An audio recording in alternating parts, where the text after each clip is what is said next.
खारघर येथील भाजपाच्या महिला मोर्चा महाराष्ट्र प्रदेश सोशल मीडिया सहसंयोजक बीना गोगरी यांचा मुलगा केयूर जयेश गोगरी वय 29 याला नवी मुंबई पोलिसांच्या अँटी नार्कोटिक्स सेलनं थायलंडहून तस्करी केलेला हायड्रो गांजा विक्रीच्या आरोपाखाली अटक केली आहे। खारघर सेक्टर 19 येथील त्याच्या निवासस्थानी छापा टाकून पोलिसांनी 800 मिलीग्रॅम हायड्रो गांजा जप्त केला असून त्याची बाजार किंमत सुमारे 5,000 रुपये असल्याचं समजतं।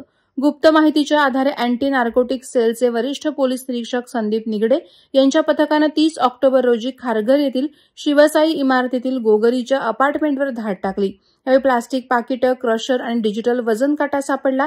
तसंच त्याच्या कारच्या सीट खाली लपवलेला हायड्रो गांजा पोलिसांना मिळाला। चौकशीत केयूर गोगरीनं कबूल केलं की भांडूप येथील शरीक आणि उल्वे येथील नोमान या 2 मित्रांकडून तो थायलंडहून तस्करी केलेला हायड्रो गांजा घेत असे। खारघर परिसरातील तरुणांना तो हे हायड्रो गांजा विकणार होता।